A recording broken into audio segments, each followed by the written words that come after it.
Queridos amigos e amigas, nossos cumprimentos e manifestação fraterna aos amigos da Fraternidade Espírita Irmã Sheila, casa abençoada da cidade de Salvador, da Bahia, que disponibiliza essa palestra em modo virtual, uma vez que estamos limitados em função da pandemia viral que nos acomete a todos e que limita a nossa possibilidade de fazer as palestras presenciais em função de evitar as aglomerações de pessoas. É por essa razão que, nesse momento, o canal da Fraternidade Espírita Irmã Sheila, tanto quanto o canal Raciocínios Espíritas, estão disponibilizando essa palestra que era presencialmente agendada e que agora, nesse momento, está no modo virtual.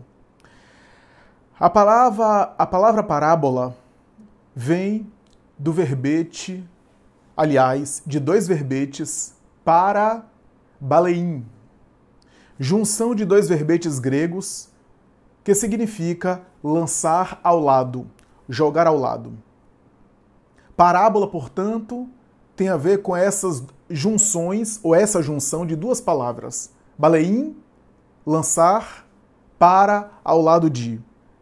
Portanto, literalmente traduzindo a parábola, é um recurso que se utiliza para, de maneira paralela, de maneira ao lado de, explicar a coisa de uma forma indireta, utilizando-se de outros recursos para tentar entender o assunto, sem que se utilize a linguagem frontal e direta, porque talvez a linguagem frontal e direta seja insuficiente e incapaz de explicar toda a dimensão do assunto. Porque a parábola é uma espécie de metáfora, é um estilo literário que utiliza símbolos, imagens e elementos figurativos, portanto metáforas, para, ao lado de maneira paralela, explicar as coisas de uma forma metafórica, de uma forma simbólica, para tentar captar um ensinamento que esse ensinamento, ou tentar explicar uma abstração, e essa abstração é difícil de colocar em palavras diretas, e se a gente for tentar colocar em palavras diretas determinados assuntos muito abstratos e muito abrangentes, as palavras irão limitar, irão empobrecer o entendimento daquele assunto. Aquilo que as palavras não logram abranger e não logram contemplar, a metáfora consegue de uma maneira muito mais rica abranger e abraçar sem limitar o assunto ou empobrecer o poder heurístico, o potencial de verdade, isso é, o poder que carrega a carga que carrega de verdade e de ensinamento de determinados assuntos. É por essa razão que a parábola é um desses estilos literários frequentes na tradição ao longo dos povos e ao longo das épocas. No passado, esteve presente especialmente na cultura oriental, graças à tradição oral presente na cultura oriental, que utilizava de metáforas, de imagens, de figuras de estilos que se servissem sempre de metáforas, de abstrações, para falar de temas muito abrangentes, muito profundos. Na Grécia, encontramos também recursos semelhantes de parábolas, especialmente na tradição da mitologia, em que aquelas figuras, aquelas histórias, aqueles folclores ou aquelas alegorias eram uma forma de tentar abranger assuntos muito abstratos, a tal ponto que Sigmund Freud, na psicanálise, e os grandes autores da psicanálise entenderam que a mitologia eram expressões metafóricas, eram imagens alegóricas para abarcar o inconsciente humano e para falar, explicar ou tentar explicar coisas muito difíceis de explicar em palavras e, através dessas metáforas, desses mitos, tentar explicar e entender a natureza humana, o psiquismo humano, o mundo psíquico e do inconsciente da criatura, muito complexo, aliás. Freud percebeu isso, Erich Fromm, Alfredo Adler, Carl Gustav Jung e os grandes teóricos da psicanálise se debruçaram sobre a mitologia para extrair dela a grande compreensão que a criatura humana tinha no passado na Grécia e ao longo da história a respeito do psiquismo humano, que é um tema muito complexo. No Oriente, entre os povos do Oriente, encontraremos também essas alegorias, essas metáforas presentes na tradição oral, como dissemos, especialmente na tradição religiosa, onde os ensinamentos religiosos e também a cultura moral dos povos, a cultura civil, determinadas éticas, como é o caso da ética de Confúcio, a respeito da família, a respeito da tradição, era tudo isso ensinado de uma maneira oral. Primeiro, porque livro e escrito, para se conseguir, era um processo caro, inacessível à grande população. E era também penoso fazer uma cópia de um escrito, de um livro, porque tinha que se contratar um escrevente, um escriba, pedir para ele escrever. Se houvesse qualquer erro, tinha que voltar desde o início, o que era muito penoso. Por isso a tradição oriental era muito mais oral do que escrita. Os koans. Ademais, as criaturas, de maneira geral, eram analfabetas, nem todas tinham acesso à cultura letrada, e por isso os koans, as fábulas, os folclores populares, os contos e crônicas, os ensinos que eram metafóricos, eram ensinados de maneira oral. O objetivo da parábola é ir além da letra. A parábola sempre alcança além daquilo que está na letra, está no texto. Ensina alguma coisa que está além daquilo que está sendo dito. É por essa razão que a parábola, nesse sentido, se assemelha, naquela época e aos tempos atuais, à poesia, à música. Quando a gente pega uma poesia, música, a gente vê que tem o texto, tem a letra, mas tem a melodia, a harmonia, a poesia, os aspectos da arte que são colocados ali, que dão a ênfase. Então você ouve a música, você se emociona, tem trechos da música que te emocionam mais. Por quê? Porque tem o texto, mas tem também a melodia que carrega o texto com um poder maior. Tem a poesia da própria letra, tem a harmonia da própria melodia e que traz, de alguma forma, um potencial maior, um discurso que vai além da palavra, além do texto. A música não é só o texto, por exemplo, embora a composição seja importante, você pode até cantar a composição, mas tem outras coisas que chegam. Tem outros aspectos da mensagem que não é apenas o texto lido. A parábola se assemelha um pouco a isso, porque tem o texto, tem a história que é contada, mas tem aquilo que vai além do texto. Por isso que Jesus dizia que a sua mensagem teria que ser entendida em espírito e verdade, porque a letra mata, mas o espírito vivifica. E é verdade que, em Jesus, as parábolas alcançam um nível espiritual, um nível de sabedoria, um nível de compreensão das coisas e de profundidade nos seus ensinamentos antes nunca imaginada. O gênero parábola em Jesus, e Jesus utiliza das parábolas, a parábola em Jesus é elevada a tamanha categoria e tamanho nível de profundidade, de sabedoria, tanto de inteligência como de moralidade, de espiritualidade, que não há referências, nem antes nem depois dele, da prática de parábolas como ele o fez. Os estudiosos do Evangelho dizem que todo o Novo Testamento pode ser dividido em dois grandes eixos: o Sermão da Montanha, o momento em que ele falou no seu discurso mais direto, mais claro, mais explícito, claro entre aspas, né, mas uma linguagem mais frontal, o que causou embaraço em boa parte das pessoas, porque como era e tinha uma profundidade muito grande, o Sermão da Montanha é a síntese de tudo que ele falou, de todo o Evangelho, é a síntese, a substância mais preciosa de todos os ensinamentos dele, ali está resumido toda a proposta de Jesus. Então, é óbvio que a linguagem era direta, era frontal e muitas vezes gerava confusão e nem todas as pessoas entendiam aquilo, compreendiam em profundidade. Esse é o primeiro eixo do Novo Testamento. E o segundo eixo, as parábolas de Jesus. E as parábolas de Jesus parecem ser recortes do Sermão da Montanha para explicar todos aqueles aspectos do Sermão da Montanha de maneira mais detalhada, de maneira mais minuciosa, de maneira mais recortada. Cada parábola é como se fosse um aspecto do Sermão da Montanha que foi recortado para ser explicado, para ser esmiuçado, para ser colocado de maneira clara, a tal ponto que no Evangelho de Mateus há um diálogo de Jesus com os apóstolos em que um dos discípulos pergunta: por que a nós vós não falais por parábolas, mas ao povo falais por parábolas? E Jesus teria dito algo, segundo o texto, mais ou menos assim: porque a vós foi dado conhecer o reino de Deus e a eles não. Em linguagem interpretada por nós.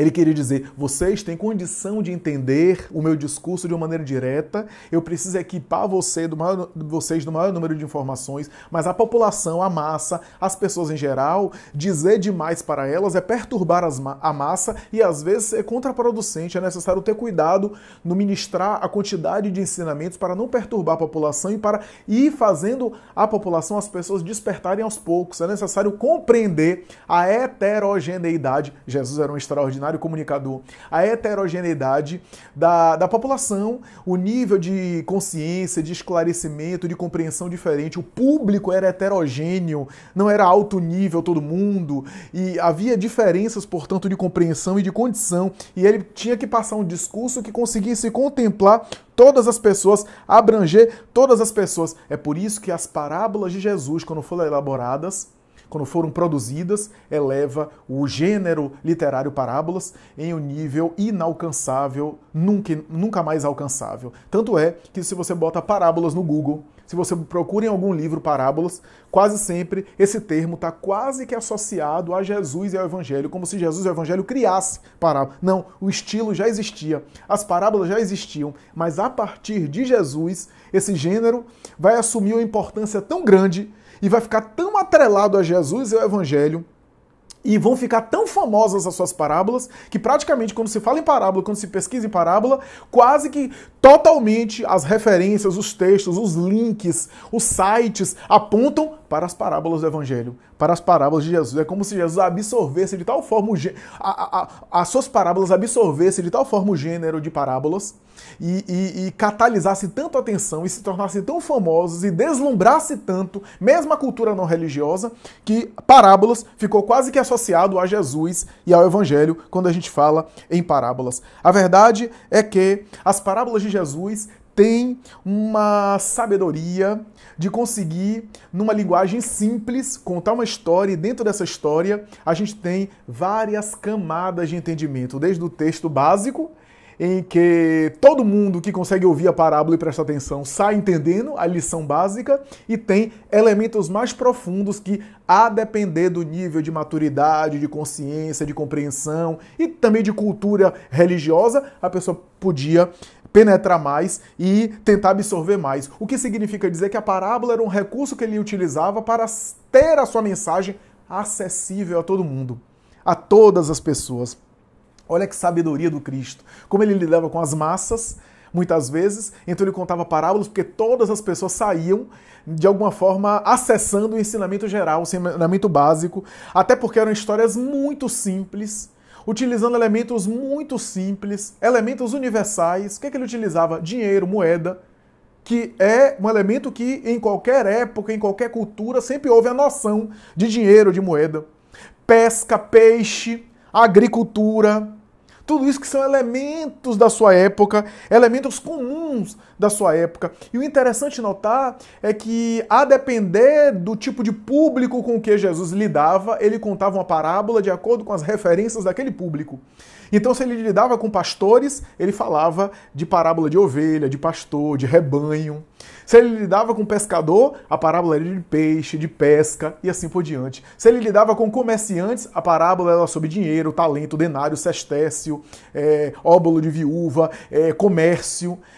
Então, a depender, se ele lidava com o doutor da lei, ele falava uma parábola sobre a lei. Então, a depender do tipo de ouvinte, o tipo de interlocutor, o tipo de público que ele tinha, ele usava os recursos da perspectiva simbólica, dos referenciais intelectuais, dos referenciais de conhecimento das pessoas para poder, de alguma forma, ser mais compreendido e as suas lições serem compreensíveis. E como eram histórias simples e fáceis no texto, era fácil decorar a história.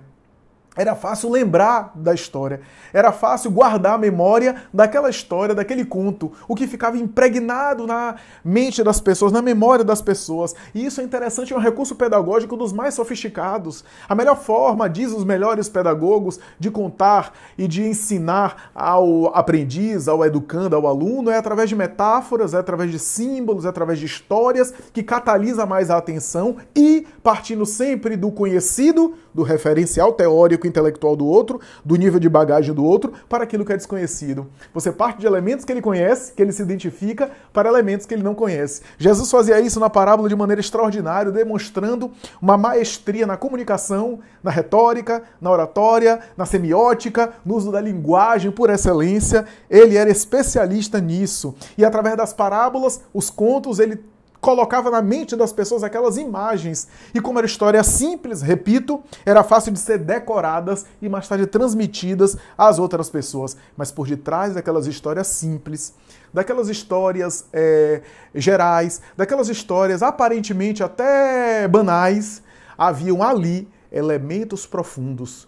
Jesus conseguia ensinar as leis espirituais, ensinar a ética do mundo espiritual, a ética cósmica, ensinar as leis que governam a vida do espírito através desses elementos.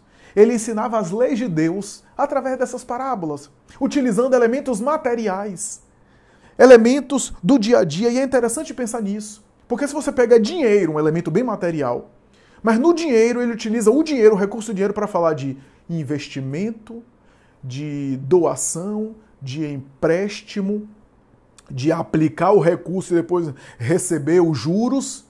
Ora, com isso, ele fala de lei de causa e efeito, ele fala de espiritualidade, ele fala de empréstimo, ele fala de doação, ele está falando de recurso, ele está utilizando os elementos do comércio para falar dos recursos espirituais, débito, crédito, investimento, empréstimo. Ele utiliza esses elementos para falar de coisas espirituais, o que ocorre no mundo material, no comércio, e o indivíduo é chamado a isso, para viver essas coisas, para aprender a raciocinar em termos ali do comércio, do investimento, da gestão do recurso, para depois, a partir daí, entender a gestão dos recursos espirituais. Quando ele fala de pesca, de pescar, de jogar rede, de trabalhar o peixe, quando ele fala da agricultura, de plantar e colher, de semear e colher, de jogar semente, depois a árvore, ele está falando de coisas materiais para, a partir desse texto, a partir desses elementos conhecidos, falar das coisas espirituais, do plantio espiritual, do semear e colher espiritualmente, do plantar e depois colher, da semente que a gente produz e a gente mais tarde frutifica espiritualmente. Então, assim, em todas as parábolas, ele parte do básico ao profundo. E é por isso que nós temos níveis de consciência diferentes penetrando mais ou menos as parábolas, porque cada parábola daquela, ao longo dos tempos, continua sendo cada vez atual. Porque toda vez que a gente lê essa parábola, tem o texto, a linguagem, mas tem o espírito do texto, o espírito da letra. Augusto Cury, psiquiatra brasileiro, e tantos outros vão dizer que as parábolas também foram uma ideia genial de preservar o ensinamento dele das futuras adulterações. Porque através daquelas parábolas, se contando uma história, era difícil adulterar o texto. Porque pode-se adulterar uma frase, uma vírgula, num texto do Evangelho. Mas se a gente for mudar qualquer detalhe, qualquer coisa de uma história, a história perde sentido. E às vezes aquelas histórias passaram despercebidas e desconsideradas da mente medieval, especialmente da mente medieval interesseira que tentava adulterar os textos ao seu sabor e aos seus interesses políticos, financeiros, ao longo das épocas, viam naquelas histórias uma importância quase nenhuma e passava e não tocava naquelas histórias. E ao não tocar naquelas histórias, o conteúdo do Evangelho foi sendo preservado ao longo dos tempos. Allan Kardec, em A Gênese, vai escrever que o maior milagre de Jesus, ele fala isso, o maior milagre de Jesus na sua vida messiânica, na sua atuação, no seu messianato, não foi nenhuma cura, não foi nenhum prodígio paranormal, porque se nós observarmos ao longo dos tempos, outros paranormais, outros indivíduos especiais ao longo da história, outras pessoas bem dotadas do ponto de vista psíquico, produziram fenômenos paranormais muito semelhantes. Não vou aqui parar para ficar citando, porque seria exaustivo, mas temos exemplos claros na história de pessoas que produziram fenômenos prodigiosos. No entanto, diz Allan Kardec, o maior milagre de Jesus foi ter pregado uma doutrina durante 3 anos, dos 30 aos 33, segundo alguns autores, o cálculo mais exato é dos são 2 anos e 8 meses, enfim, como se queira. Pregou uma doutrina durante muito pouco tempo na Palestina, entre galileus, que eram pessoas sem importância, mesmo no mundo judaico, pessoas desconsideradas, que passou desconsiderado da sua época, que foi crucificado, cujo movimento não era conhecido, era ignorado pelos grandes centros culturais e políticos, era ignorado aquele movimento de cristão, pessoas analfabetas, pessoas sem importância nenhuma, sem fama nenhuma, e desconhecidos em boa parte do Império Romano, da Grécia, dos grandes centros de poder, e 2000 anos depois é uma doutrina e é um conteúdo dos mais arrebatadores e dos mais instigantes da humanidade. Tudo daria, diz Allan Kardec, para Jesus ser lembrado hoje como se lembra de Platão, de Aristóteles, como se lembra de algum pensador dessa natureza, muito nobre, aliás, mas que não tem a importância que ele tem. Tudo daria para ter esse tipo de compreensão. Ou então a sua doutrina ser abafada na antiga Palestina e a gente nem conhecer boa parte dos seus conteúdos. Bem, o nosso tema é a parábola da vinha, ou parábola dos trabalhadores da vinha. São vários nomes que essa parábola tem. Estamos diante do capítulo 20 do Evangelho de Mateus, parábola dos trabalhadores da vinha, também chamado parábola da vinha, ou parábola dos trabalhadores da última hora, também parábola do empregador generoso, parábola dos trabalhadores apenas, ou parábola das diversas horas. Há vários nomes. Por quê? Porque a verdade, a rigor, é uma coisa importante para quem estuda o Evangelho saber. A rigor, quando a gente pega os Evangelhos e tem esses títulos, os títulos não estão presentes nos textos mais antigos. Nos textos mais antigos que a gente tem, em grego, dos evangelhos, não tem o título assim. Esses títulos foi sendo dado pelos tradutores. Então, no caso dessa parábola, tem parábola dos trabalhadores da última hora, parábola dos trabalhadores da vinha, parábola do empregador generoso, parábola das diversas horas, parábola dos trabalhadores. Cada autor deu aí um sentido específico a essa parábola. Bem, o texto está no Evangelho de Mateus e eu peço licença para ler. O texto diz assim: o reino dos céus é semelhante a um pai de família que saiu de madrugada a fim de assalariar trabalhadores para a sua vinha. Tendo convencionado com os trabalhadores que pagaria 1 denário a cada um por dia, mandou-os para a vinha.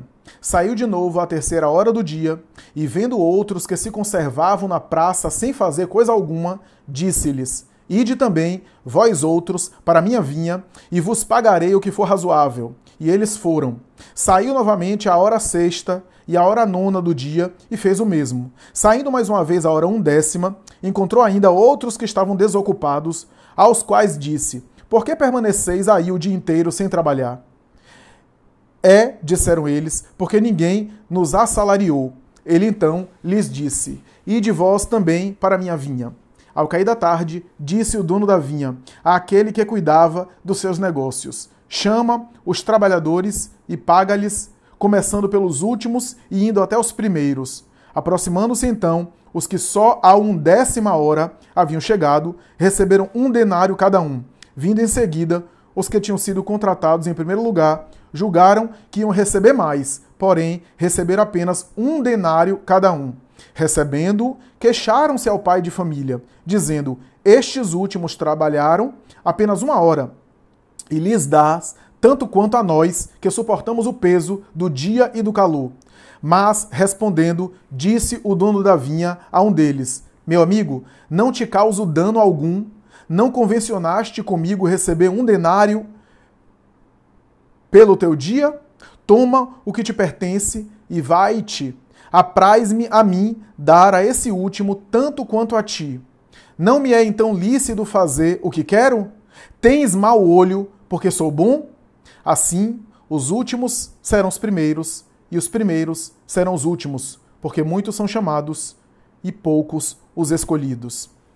Essa parábola está no Evangelho de Mateus, capítulo 20, versículo 1 a 16.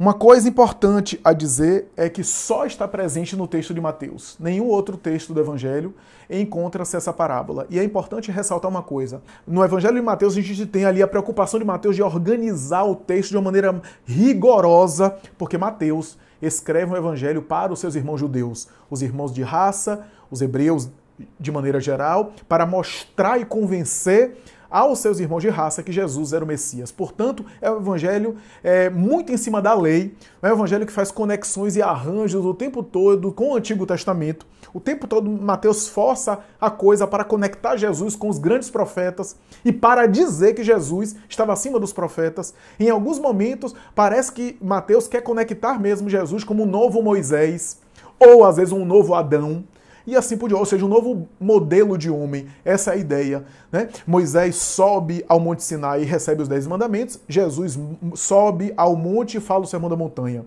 Moisés passa 40 anos no êxodo, no deserto, até chegar na Terra Prometida. Jesus passa 40 dias e 40 noites no deserto, em jejum, e sendo tentado simbolicamente pelo diabo.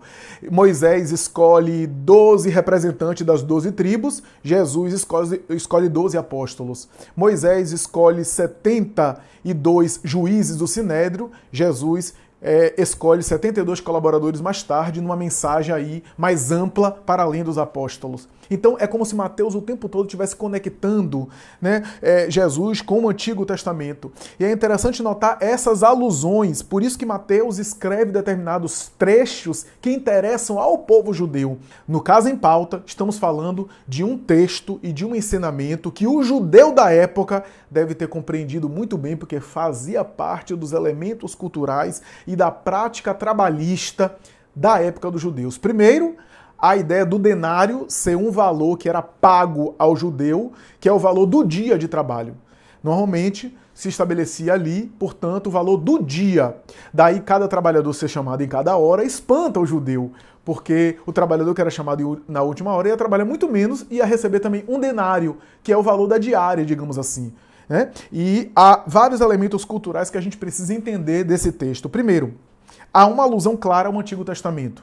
No Antigo Testamento, há a menção, especialmente no capítulo 26 de Levítico, a gente tem lá a partir do versículo 4, mas especialmente o versículo 9, fazendo uma alusão específica aí a uma colocação que Levítico faz de que Deus, e aí Deus começa a falar que chamarei vocês para trabalhar na vinha de Deus, e ofertarei isso e aquilo, os recursos, etc.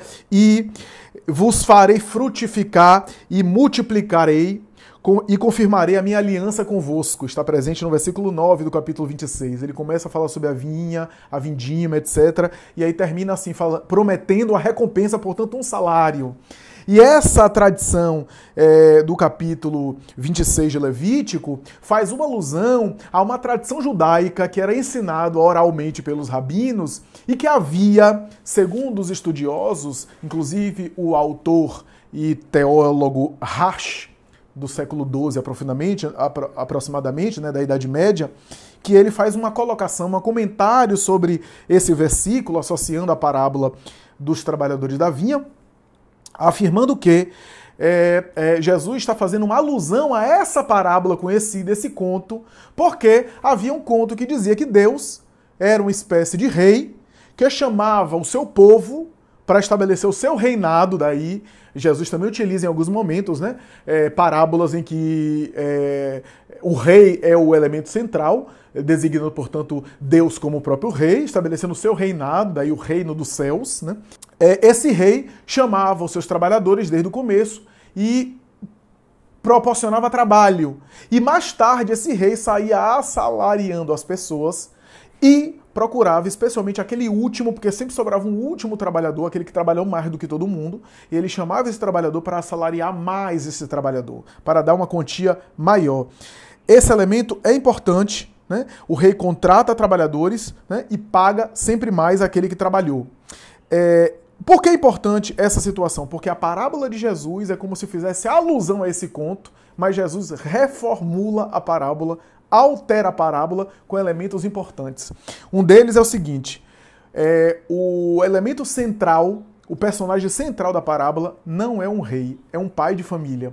Isso é um detalhe que passa despercebido no texto de muita gente quando lê. É uma parábola que fala de assalariar os trabalhadores. Então é como se Jesus quer dizer que Deus é pai e que ele assalaria não conforme um monarca da terra, que assalaria às vezes de maneira injusta, de uma forma arbitrária, mas ele assalaria como um pai de família. Uma outra coisa que é diferencial da outra parábola é que todos na outra parábola é chamado no mesmo período para trabalhar, e aquele que trabalha mais é mais assalariado. Jesus reformula isso. Cada trabalhador é chamado em 1 hora, e todos, ao cumprir o trabalho, recebem a mesma quantia, apesar de um ser chamado na primeira hora e outro ser chamado aí na 11ª hora, né? Ou seja, na penúltima hora, né? O salário era o mesmo e a parábola, portanto, fala que quantidade não é critério.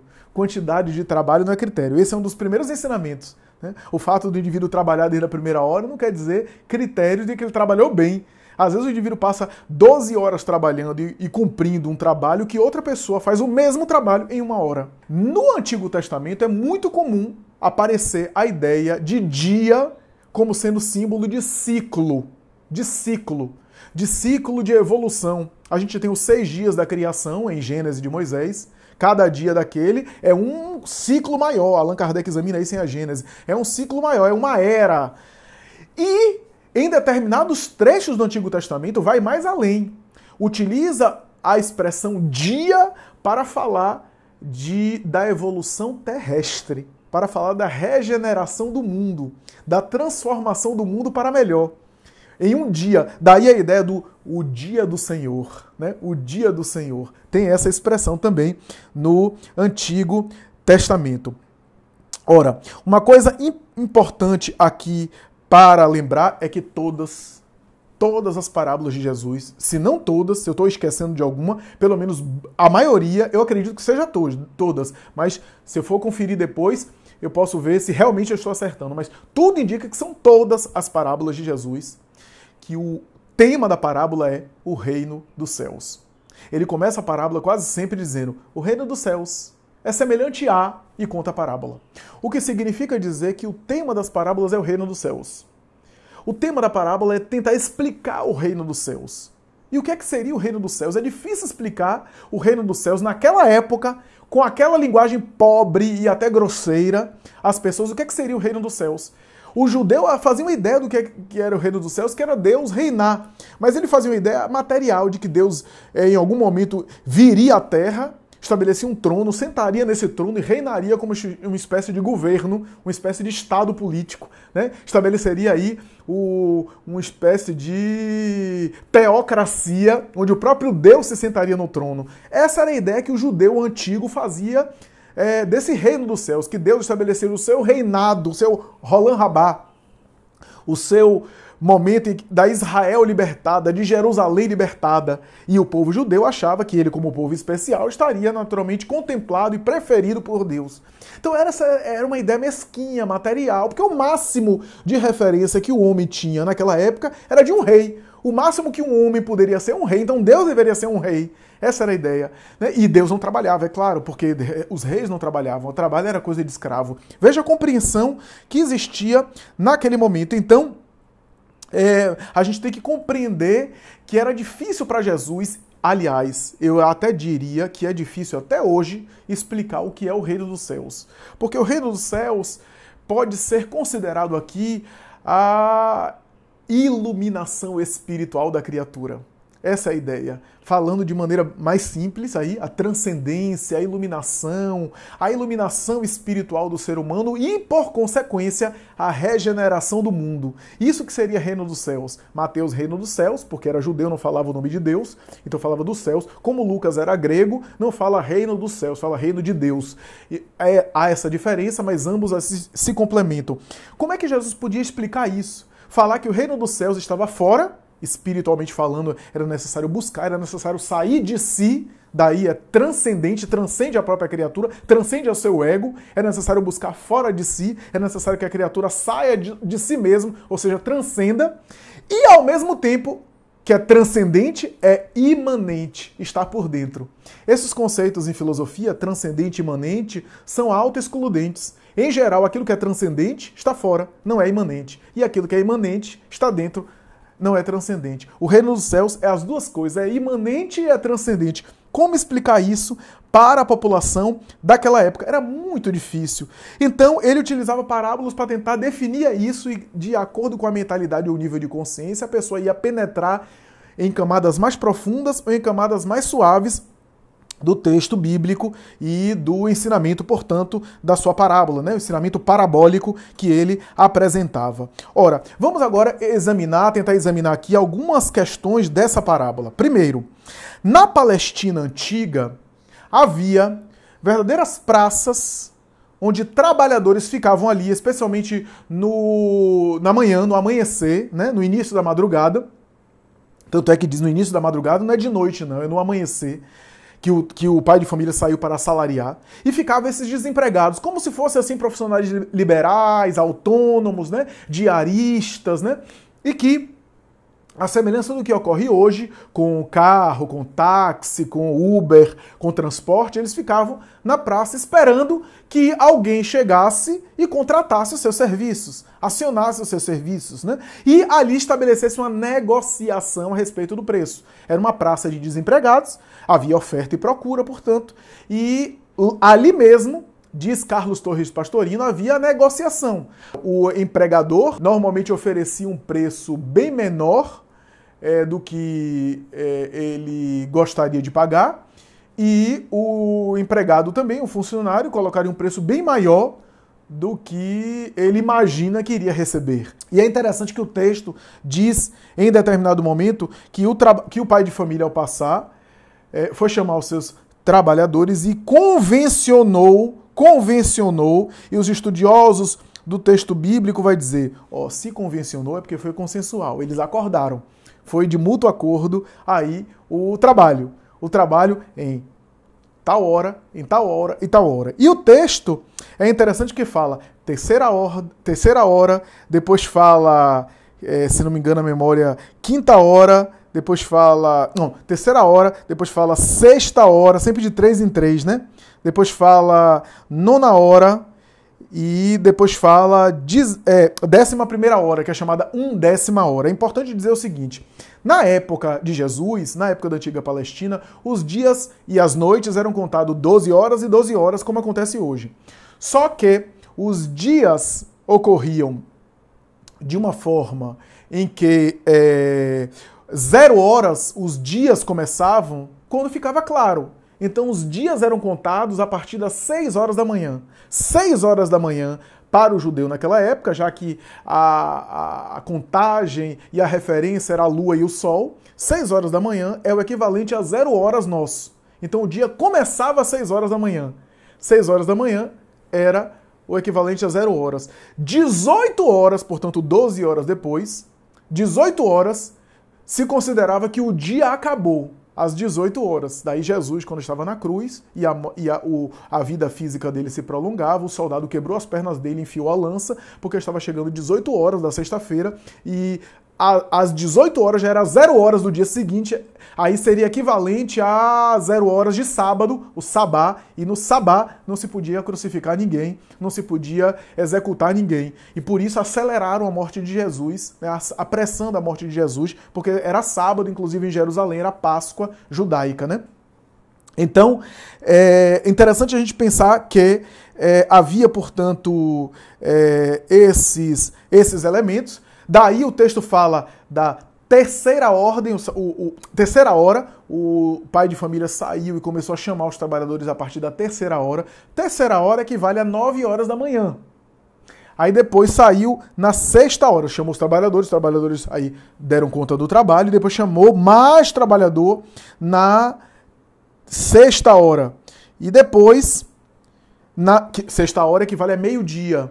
Depois, nona hora, que equivale a 3 horas da tarde, 15 horas nosso. E depois, na undécima hora. Undécima hora é equivalente à 11ª hora, que é equivalente a 17 horas. Ou seja, a última hora. Daí alguns chamam de trabalhadores da última hora. O próprio Allan Kardec prefere adotar Possivelmente ele adotou o texto bíblico de Saci, a tradução de Saci, que era o melhor que ele tinha na época, e talvez Saci colocasse no título Trabalhadores da Última Hora.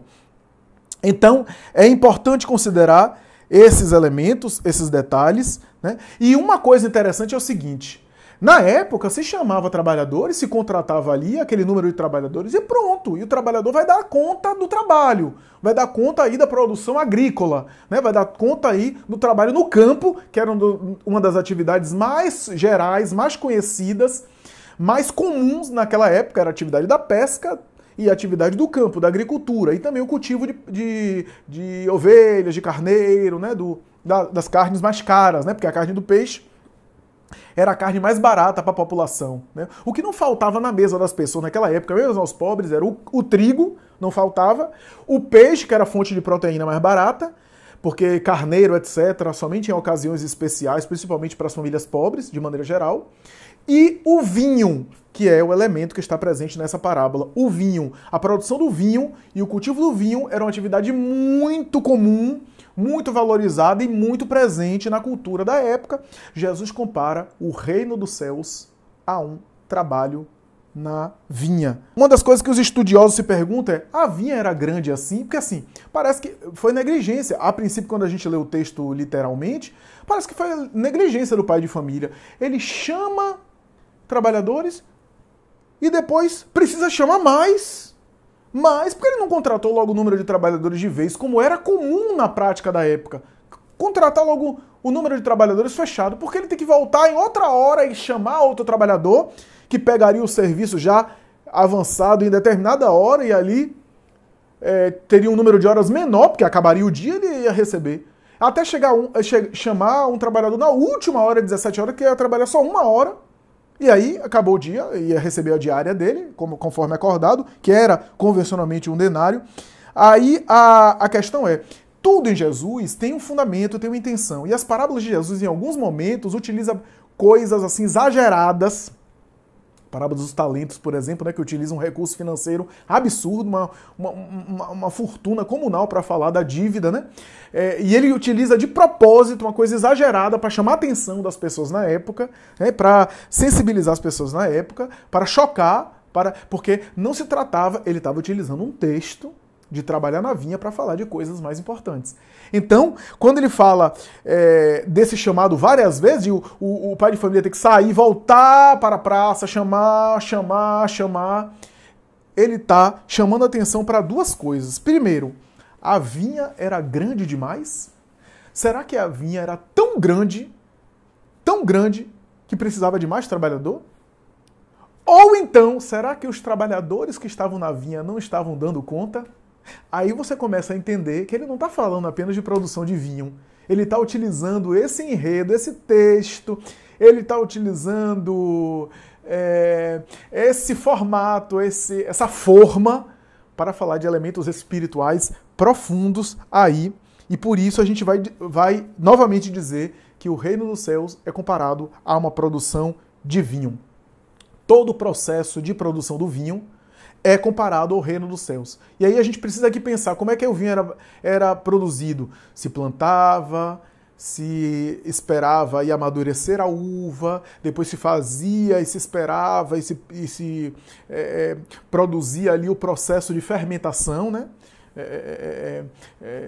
Elaborava o processo de fermentação, então a uva ia fermentando até assumir as características, as condições ideais, que aliás é um trabalho considerado muito delicado. Depois era retirado a uva fermentada e na época utilizado o lagar e era a uva então esmagada, né? Porque aí já tinha a seiva, portanto já tinha a bebida, né? o vinho ali já, né? A uva fermentada, e era, portanto, esmagada, né, nos pés mais tarde, para mais tarde ser colocada em recipiente. Aqui a gente tem um elemento importantíssimo, que já é a primeira interpretação, a primeira consideração é o seguinte: os últimos momentos da produção do vinho são momentos de esmagamento. São momentos, portanto, onde a uva é esmagado. Talvez não, certamente, é uma alusão de que o trabalho do espírito, ou o trabalho de aperfeiçoamento da alma, passa por vários processos. E a última hora, daí trabalhadores da última hora, a última hora é a hora do sofrimento. Que não há trabalho de iluminação sem também o período de sofrimento, que foi o que aconteceu com Jesus na cruz, as últimas horas, né?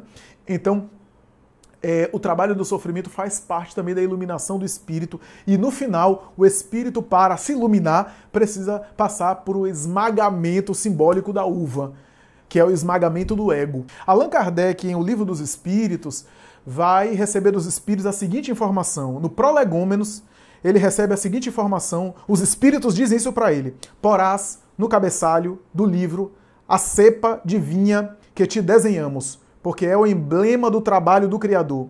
Aí se acham reunidos todos os princípios materiais que melhor podem representar o corpo e o espírito.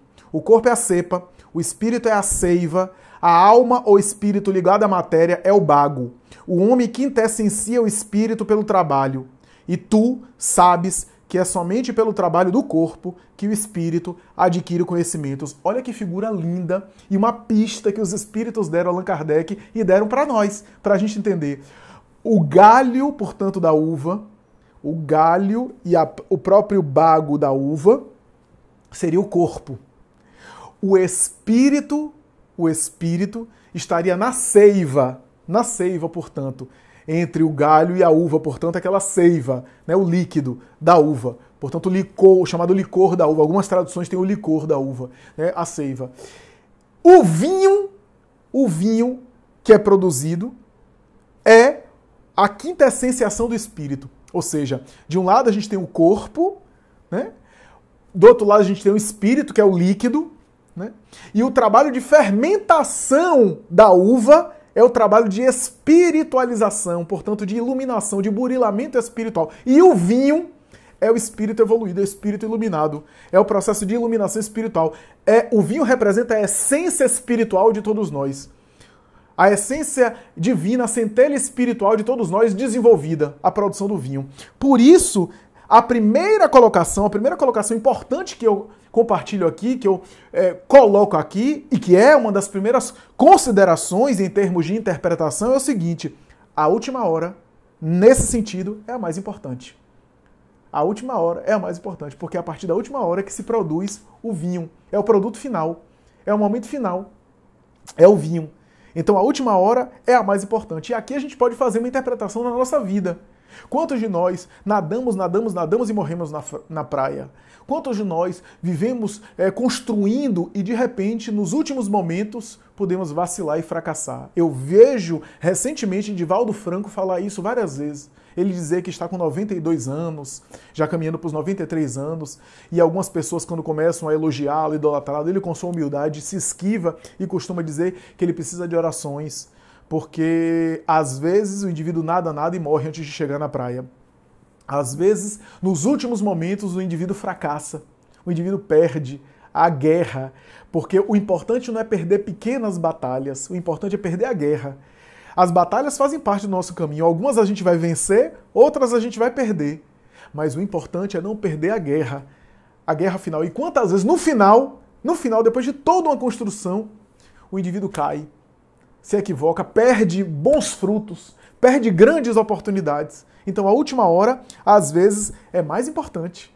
É a mais importante, é o coroamento da missão, é a conclusão da sua existência. Então essa questão, esse elemento é dos mais importantes e é preciso a gente aqui considerar. Uma outra coisa é que toda pessoa que lê essa parábola normalmente vai dizer, mas que injustiça, aqueles que foram chamados primeiro e trabalharam lá o tempo todo, vão receber o mesmo salário que o último. Primeiro que a própria parábola explica que o valor acertado era aquele. Que o pai poderia ter até sido bom demais com os últimos, mas ele não foi injusto com os primeiros, porque o valor era o denário, era a diária. Se ele pagou a diária para aqueles que começaram e pagou a mesma diária para os últimos, não quer dizer que ele foi cruel com os primeiros. Porque o valor era aquele, ele apenas foi generoso, ao pé da letra falando, generoso com os últimos. Então, a princípio parece injustiça. A segunda consideração, muito importante, é a seguinte, é que qualidade não é quantidade. como nós falamos aqui, às vezes o indivíduo faz a mesma coisa em 1 hora, que leva para outras pessoas fazer em várias horas, em vários momentos, em vários minutos, em várias horas, em vários tempos, né? No campo espiritual, porque a gente tem que levar agora para as expressões e para os conteúdos espirituais. No campo espiritual, aqui há uma lição clara, uma lição profunda, uma lição importante, que é essa ideia de que não é quantidade, como diz um amigo meu, se fosse quantidade de trabalho apenas, trabalho braçal, o umbral teria um monte de trabalhador e um monte de espírito evoluído. Não é só fazer as coisas, mas como fazer e que intensidade fazer. Quando você lê a obra de André Luiz, no livro Nosso Lar, você tem um bônus horas, né, que é uma espécie de moeda para, de alguma forma, classificar e considerar o nível de trabalho e de dedicação das pessoas, mas lá há o esclarecimento que a quantidade de bônus horas e o valor do bônus horas não é medido apenas pela quantidade de tempo disponibilizado ou a quantidade de trabalho braçal que é feito, mas a intensidade do sentimento que é colocado, o valor que é colocado, o nível de abnegação que aí pesa espiritualmente no bônus horas, né? A quantidade de abnegação, porque eu posso fazer um trabalho exterior, um trabalho braçal de maneira mal-humorada, de uma forma não envolvente, de uma forma até não caridosa. Eu posso dar uma cesta básica para alguém, xingando a pessoa, tratando mal a pessoa, ou eu posso fazer pouca coisa, mas com amor, com dedicação, com abnegação, e aquilo ser espiritualmente importante. É importante a gente considerar isso, e há exemplos na literatura mediúnica a esse respeito. Quantas vezes a gente vê no mundo espiritual relatos de pessoas que trabalharam muito, que ergueram creche, orfanato, que construíram um monte de obras, tudo isso muito válido e que gera méritos, mas muitas vezes fizeram isso e não consertaram o temperamento, não se melhoraram, não aproveitaram a obra que fizeram para se melhorar, para se iluminar com a obra que fizeram. A obra importante tem méritos, gera méritos na pessoa que se esforçou para isso, gera, mas o importante não é o trabalho exterior. O reino dos céus é uma construção interna, é um aperfeiçoamento interior, é uma iluminação por dentro, é um trabalho que se constrói internamente. E a gente trabalha por fora para construir por dentro.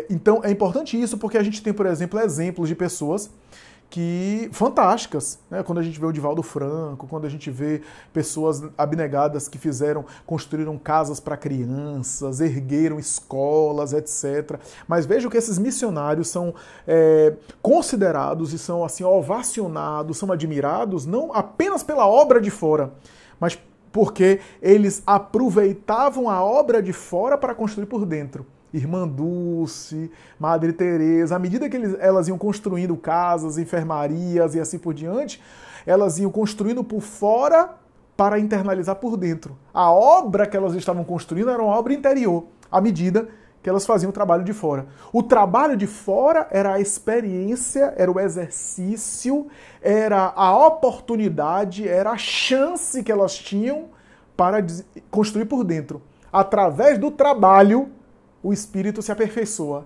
Essa é a ideia. Então, eles faziam isso e construíam por dentro, cresciam espiritualmente. Chico Xavier foi extraordinário porque a obra que ele fez, à medida que ele ia fazendo a obra, ele ia se iluminando com a obra que ele fazia. Essa é a ideia, porque senão a gente vai considerar, do ponto de vista matemático e até de um sistema financeiro, uma quantidade de coisas que a gente faz como sendo sinônimo de espiritualidade. Aí a gente tem uma Teresa de Ávila, que viveu pouco, que não ergueu um orfanato, que não construiu uma casa, mas foi um dos espíritos mais iluminados que passaram pela Terra. O maior vulto espiritual da Idade Média depois de Francisco de Assis, Teresa de Ávila, que era, aliás, Maria de Madalena reencarnada, que não fez uma obra exterior significativa, mas o que ela fez por dentro dela, o que ela construiu por dentro nos relacionamentos. Quando a gente vê a obra de Emmanuel, Renúncia, a gente vê o espírito Alcione, um dos espíritos mais evoluídos que reencarnou, cuja tarefa não foi uma tarefa de construir igrejas, de revolucionar cidades. Não, foi uma tarefa junto a um grupo familiar no qual ela reencarnou, para sensibilizar e tocar aquelas almas. E o que essa mulher se iluminou fazendo o que ela fez é uma coisa impressionante. Então é importante a gente pensar nisso, né? Esse trabalho exterior em função do interior. E isso tem a ver também com essa parábola. Uma coisa outra importante é o seguinte, é que às vezes a gente avança, e isso tem a ver com as horas, a gente avança muito rápido em 1 hora e outra pessoa avança, corre os mesmos passos em 12 horas. Essa linguagem de 12 horas, etc., a gente deve entender em termos de reencarnação. Exemplo, vou dar um exemplo conhecido. Saulo de Tarso, o futuro apóstolo Paulo, viveu naquela época entre fariseus, cometeu equívocos, cometeu erros. Quando ele despertou na estrada de Damasco, que ele mudou de vida, ele fez na mesma encarnação um avanço, ele fez uma corrida, ele pegou um carro de Fórmula 1 e guinou a vida dele espiritual, que tem muita gente da época dele, que viveu com ele, que nem cometeu os equívocos que ele cometeu, porque ele matou até gente, mas que ainda está penando quase que no mesmo nível evolutivo. Isso tem a ver com os trabalhadores da última hora, ou com a parábola dos trabalhadores da vinha. Então ele aproveitou aquela encarnação quando ele despertou, e o que ele fez em termos de salto espiritual, de evolução espiritual, é uma coisa impressionante. Então essa é uma consideração importante que a gente tem que fazer com relação a essa parábola. Uma outra coisa com relação a essa parábola é o seguinte, tem uma frase de Newton, que na verdade não é de Newton, é uma tradição cultural já antiga, mas Newton utilizou, que ele dizia o seguinte: eu só vi mais longe porque estava em cima de ombros de gigantes. Acredita-se que Newton estava falando de Kepler, que no século antes dele havia estabelecido uma série de cálculos matemáticos e teorias que ajudou ele a estruturar a sua física e as suas ideias maravilhosas, né? E outras pessoas ao longo da história repetiram essa ideia, né? Que eu só vi mais longe porque estive em cima de braços de gigantes. Tem até um quadro bonito, uma pintura bonita, que tem os profetas de Israel, gigantes, e tem os evangelistas, Mateus, Marcos, Lucas e João, pequenos, só que nos ombros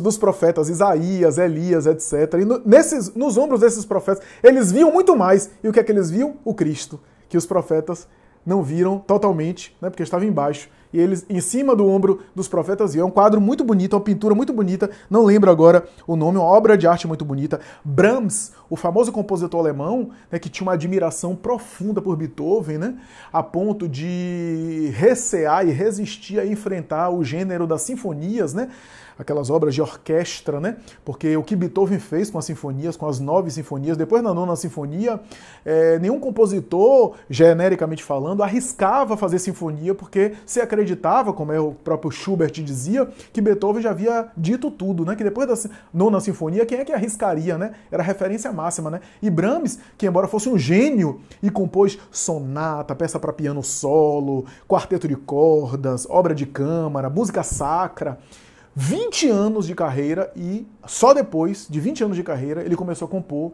uma sinfonia. Ele resistia ao máximo por causa de Beethoven. E ele dizia: o que é que eu posso escrever quando eu olho para trás e vejo passos de um gigante? Ele se referia a Beethoven, embora fez uma obra maravilhosa, original. Ele admirava Beethoven, mas ele conseguia ter o seu estilo original, admirável. Ele se referia a Beethoven como uma grande influência. Por que eu estou dizendo isso? Porque na ciência, na filosofia, na cultura, em várias situações, a gente hoje é privilegiado porque a gente olha para trás e tem tanta gente boa, tantos gênios, tantas pessoas importantes, né, que produziram tanto para a humanidade, que hoje a gente se beneficia disso para olhar nos ombros de gigantes.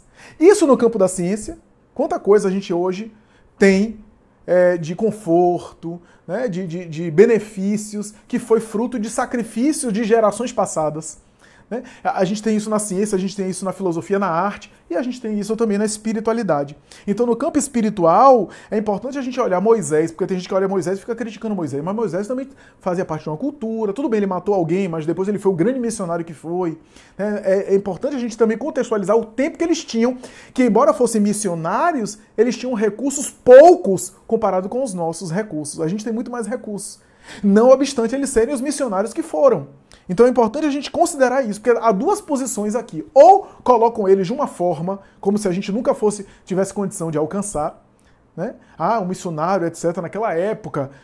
Ou então coloca de outra forma, que mas era outra época, veja o que ele fez, etc. Por exemplo, Francisco de Assis. Ninguém duvida que era um espírito muito evoluído moralmente. Mas dentro da época dele, ele aplicava flagelos nas costas, tudo indica que aplicava essas penas, né, rasgava as costas de flagício. Por quê? Porque era a cultura e contexto da Idade Média. Acredito eu que se Francisco reencarnasse hoje, eu não tenho dúvida que ele não utilizaria dessas práticas, mas o mais importante era a sua moralidade, né, a grandeza espiritual que ele tinha. E assim por diante. E agora a gente está caminhando para a conclusão nas considerações finais.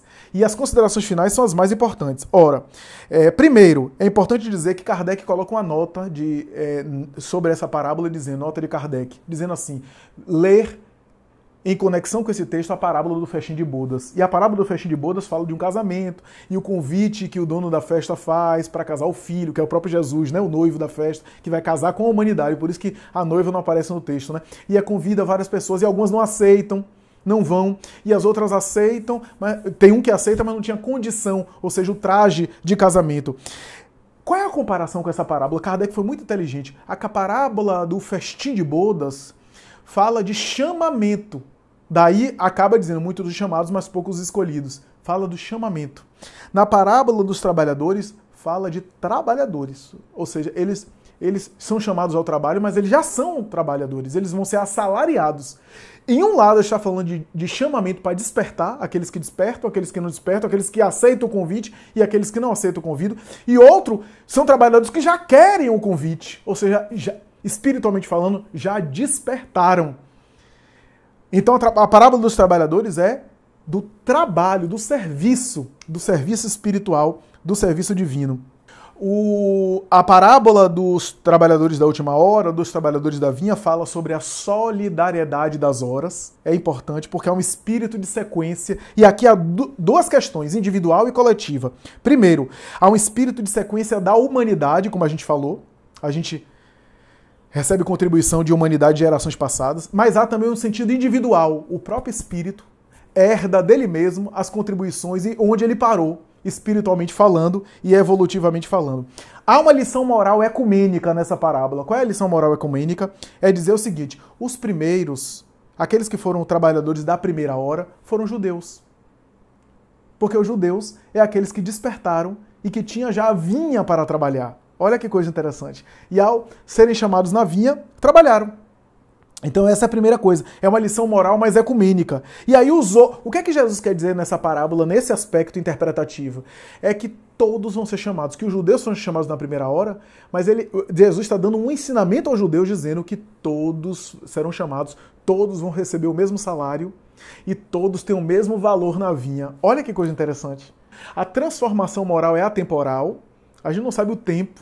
Veja o exemplo que eu citei, Paulo de Tarso, né? Se transformou moralmente, aí o que é que ele usou no tempo? Então não é uma questão cronológica, né? A iluminação espiritual não é cronológica, não é uma questão de tempo, né? Então isso é importante a gente aqui considerar, ao mesmo tempo que cada um tem o seu tempo de despertar, né? Ao mesmo tempo tem uma lição de esperança muito bonita que é assim, mesmo na velhice, mesmo nas últimas horas, mesmo na encarnação, né? Você passou muito tempo perdendo tempo espiritualmente, ainda há tempo de você ir para a vinha. Ainda há tempo de você ir na última hora e trabalhar e também receber o mesmo salário. Há uma lição reencarnatória nesse sentido. Os primeiros trabalhadores podem ser considerados do ponto de vista espiritual, e aqui só a reencarnação do ponto de vista espírita para explicar. Os primeiros trabalhadores são espíritos que despertaram lá atrás, na primeira hora, foram chamados para a vinha, já estão à vinha e estão trabalhando até hoje. O que é que isso quer dizer? São espíritos velhos, repetentes, que estão continuando na vinha trabalhando porque estão se equivocando, estão fazendo o mesmo trabalho e ainda não conseguiram cumprir o trabalho. Essa é uma interpretação que só o Espiritismo consegue oferecer. Os últimos trabalhadores são espíritos mais novos, são espíritos até mais imaturos, são espíritos até mais recentes no despertar, mas ao despertar, trabalham na vinha e conclui o trabalho na última hora. E ao concluir o trabalho na última hora, recebe o mesmo salário. É porque os outros espíritos eram espíritos repetentes, que vinham reencarnando e levando mais tempo na vinha para chegar ao mesmo trabalho, para fazer o mesmo trabalho, para chegar à mesma conclusão. Então essa interpretação é muito bonita, é uma interpretação aí da doutrina espírita. É uma interpretação que vem dizer que a antiguidade não é mérito do ponto de vista espiritual e não é mérito do ponto de vista humano. Tem muita gente que acha assim, né? Até do ponto de vista espírita. Tem muito espírita que diz, Eu tenho 30 anos no espiritismo e quando vai ver, às vezes tem 30 anos fazendo coisa errada. 30 anos reproduzindo equívocos e não melhorando. O que é que adianta você ter 30 anos de prática no centro espírita, prática mediúnica, e não conseguindo se renovar? A grande proposta do espiritismo é se renovar o tempo todo. Se você está 30 anos fazendo a mesma coisa, alguma coisa está errada. Porque durante 30 anos você não se renovou em nada, você não melhorou nada. A grande proposta é melhorar sempre. Então, porque se eu estou fazendo a mesma palestra há 30 anos, eu já estou ultrapassado. Porque muita coisa mudou. Então, é importante a gente considerar também essa condição, né? Essa condição, que é uma condição muito bonita. E aqui, meus amigos, eu quero dizer o seguinte: com essa interpretação, a gente tem dois comentários finais. Primeiro, quando a gente pensa nisso, a gente pensa o seguinte, que se o espírito da última hora, que trabalhou 1 hora, é o espírito que despertou e que trabalhou, que fez o trabalho mais rápido, isso significa que o judeu lá da época, por exemplo, Paulo que eu citei, não é um trabalhador da primeira hora. Porque se fosse trabalhador da primeira hora, seria um espírito que estaria reencarnando até agora. Na lição ecumênica, na interpretação ecumênica, todos os judeus seriam os trabalhadores da primeira hora, porque foram chamados pela revelação espiritual naquela hora. E outros estão sendo chamados agora. Daí a interpretação espírita, que os espíritas seriam os trabalhadores da última hora, no sentido de que aqueles que estão despertando agora, pela primeira vez ao longo das encarnações, têm o espiritismo como recurso e podem receber o mesmo salário trabalhando na última hora, em vez daqueles que estão lá atrás e que trabalharam lá com Moisés, com os judeus lá. Mas do ponto de vista reencarnatório espiritual, há muita gente daquela época que foi trabalhador da última hora. Por quê? Porque aproveitou aquela encarnação, como Saulo de Tarso, como Paulo, para evoluir espiritualmente, para avançar espiritualmente de tal forma que naquele período evoluiu. E muita gente contemporânea de Saulo, de Paulo, que vem reencarnando e vem trabalhando aí ao longo dos anos e não conseguiu ainda iluminação, não conseguiu ainda fazer o vinho, e até hoje volta de tal forma que são trabalhadores da primeira hora, porque estão demorando na vinha. Então essa lógica de interpretação espírita muda de maneira sensível a compreensão dessa parábola. Para concluir, eu gostaria de mencionar a saga do espírito Emmanuel, quando conta a sua história em Há 2000 anos. Diz Emmanuel, na obra 2000 anos, senador romano, e que viu Jesus passar, quando uma filha sua, Flávia Lentulha, nós sabemos que hoje Flávia era o próprio Chico Xavier reencarnado como sua filha, Flávia tinha um problema de saúde, a sua esposa pediu para que ele fosse ver o Messias, o profeta de Nazaré que passava. Públio não acreditava em nada, era romano, abraçado às suas tradições romanas, mas foi e ficou impactado com aquele homem. E Jesus com ele disse coisas, ele começou a tremer, ficou impactado e chegou a ficar de joelhos, como Saulo, que caiu do cavalo na estrada de Damasco. A mesma coisa, fenômenos muito parecidos. Públio se ajoelhou, chorava, não conseguia articular o pensamento. Jesus falou a ele, e entre as coisas falou: sua filha está curada em casa. Mas quero lhe dizer que mais importante do que a cura da sua filha é a iluminação do seu espírito agora. Quero lhe dizer que você tem uma grande oportunidade, é o pai de família chamando o trabalhador para trabalhar, para assalariá-lo. Quero dizer que você tem uma grande oportunidade de trabalhar agora, de vir até mim até agora, de renovar a sua vida, de modificar os seus propósitos de vida, mudar a sua panorâmica existencial agora. Eu diria até na minha linguagem, ser trabalhador da última hora. E é interessante que na parábola dos trabalhadores da última hora, os últimos trabalhadores da última hora são os assalariados primeiro, quando são chamados, né? Mas é interessante dizer que Jesus diz isso para Públio fica profundamente embaraçado e conclui dizendo: você tem duas escolhas, aceitar a minha proposta de iluminação agora e mudar de vida, ou aceitar o meu convite daqui a alguns milênios. Ele desmaiou. Acordou, cético, descrente, embora impactado. Voltou para casa, a filha estava curada, a esposa começou a aderir ao cristianismo, Lívia. Mais tarde a gente vai ver uma distância de Lívia em relação a ele, espiritualmente falando. E ele, orgulhoso, cético, vai negar e vai até ficar resistente em relação à proposta cristã. Públio Lentulus. E antes de morrer, diz ele em uma carta psicografada que Emmanuel psicografou para o Chico Xavier, ele vai dizer mais ou menos assim: uma carta que inclusive Clóvis Tavares publicou em uma das suas obras. Ele vai dizer mais ou menos assim: antes de eu morrer, já quase cego, já com saudade da esposa que havia morrido e que eu não compreendi, eu vi o apóstolo Paulo passar. Troquei algumas palavras com ele e aquela figura especial me tocou profundamente, eu nunca mais esqueci.